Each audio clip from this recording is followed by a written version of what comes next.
찬미 예수님, 예, 오늘은 대림 특강 제3번째 시간 맞춤형 신앙에 대해서 말씀을 드리겠습니다. 어떻게 보면 이 맞춤형 신앙이라고 하는 개념이 제가 이번 특강을 준비하면서 가장 초점을 맞춘 그런 내용이라고 볼 수 있겠습니다.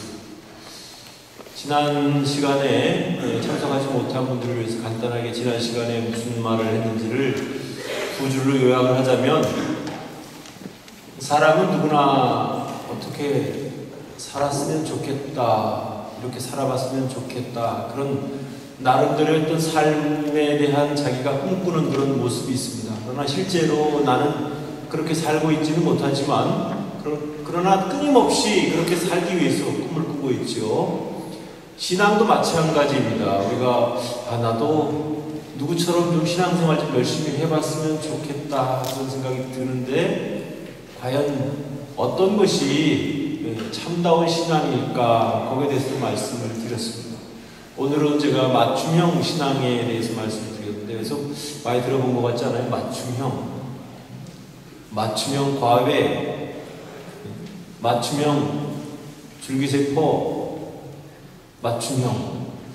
각자가 각자에게 맞는, 자기에게 맞는 그런 또 신앙의 수련 방법이 있는데, 제가 이 맞춤형 신앙이라는 것을 처음 생각하게 된 것은 지금으로부터 한 4년 전쯤에 제가 부산에 있는 분도 수도원에서 열리는 렉시오 디비나라고 하는 성독이라고 하는 그런 프로그램에 함께 참여를 하게 되었습니다. 물론 제가 수강자로 참여를 했습니다.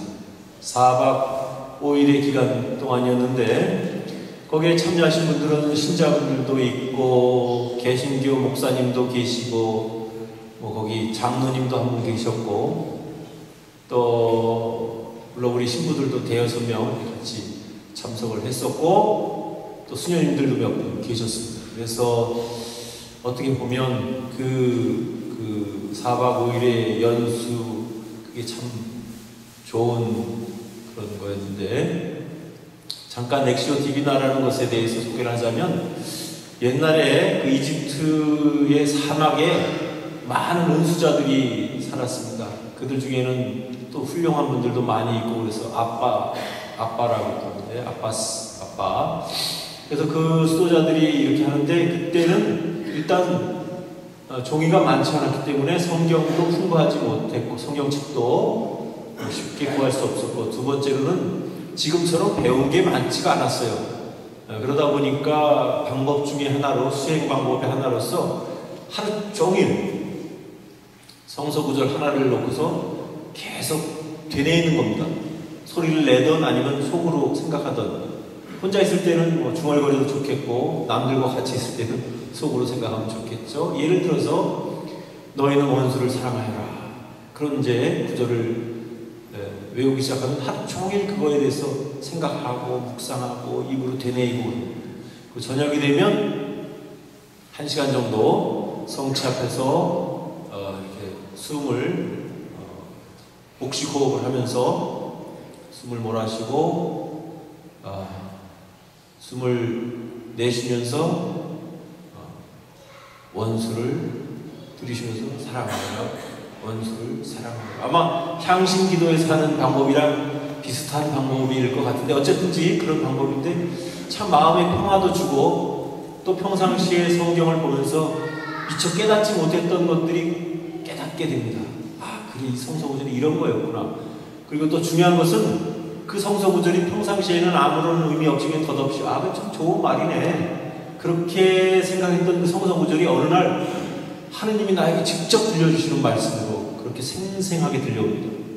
그럴 때 깜짝깜짝 놀라기도 하고, 또 그러한 방법을 통해서 깨닫게 되는 그 깨달음이 있습니다.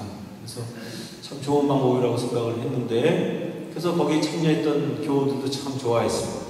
근데 저는 한 가지 못마땅한 게 하나 있었는데, 그게 뭐냐 하면, 거기가 그 수도회 신부님이라서 그런지, 또 특히 자기 본인이 영성적인 삶을 지향하는 분이어서 그런지 몰라도 온통 수도자처럼 살기를 원했어요.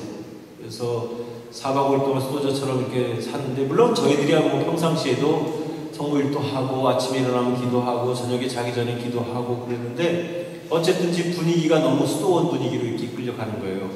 그래서 어떤 사람들은 참 너무너무 좋아했고 그랬어요. 저 자신도 뭐 나쁘지는 않았어요. 그런데 한 가지 의문이 떠올랐어요. 그것은 뭐냐 하면, 과연 4박 5일 동안은 여기서 그렇게 살 수 있지만 밖에 나가면 어차피 또 시끄러운 데서 서로 뭐 이렇게 어려운 삶을 살아야 될 텐데 4박 5일간의 이런 꿈 같은 생활을 이렇게 주면 두 가지 증상이 일어날 수 있겠다 하는 거였어요. 한 가지 증상은 뭐냐면 너무 환상적인 거에 맛을 들인 거예요.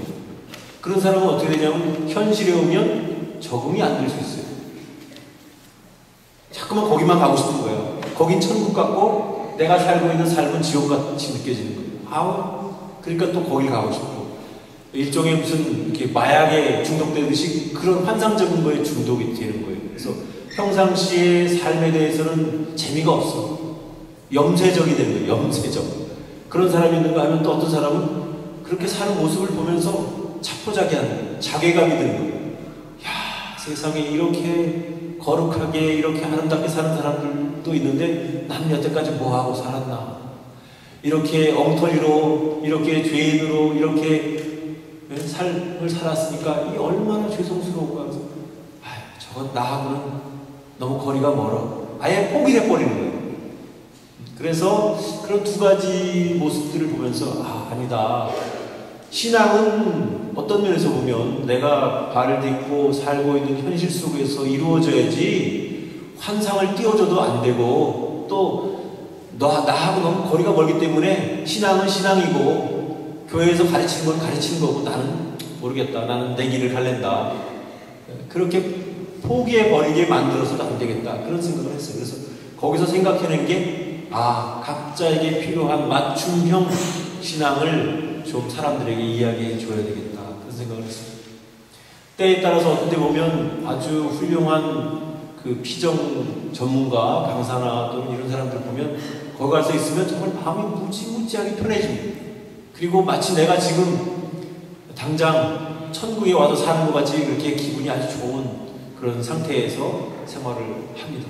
그러나 그것이 현실에 돌아오면 또 지속이 안 돼요. 그러면 거기에서 느끼는 갈등과 자기 자신에 대한 어떤 열등감 내지는 자괴감, 절망감, 나는 해도 안 되나 보다 하는 그런 마음들이 오히려 하느님에게 가까이 갈 수 있는 그런 것들을 방해하는 수가 있어요. 그래서 물론 좋은 피정 좋고 또 좋은 그런 분위기에서 4박 5일 동안 이렇게 3박 4일 동안 이렇게 하는 것도 좋고, 그렇지만 어차피 우리는 현실로 돌아와야 될 사람들.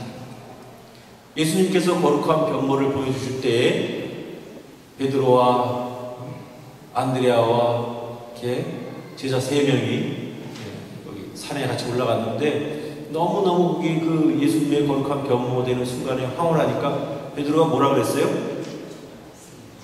주님, 우리가 여기서 지내면 얼마나 좋겠습니까?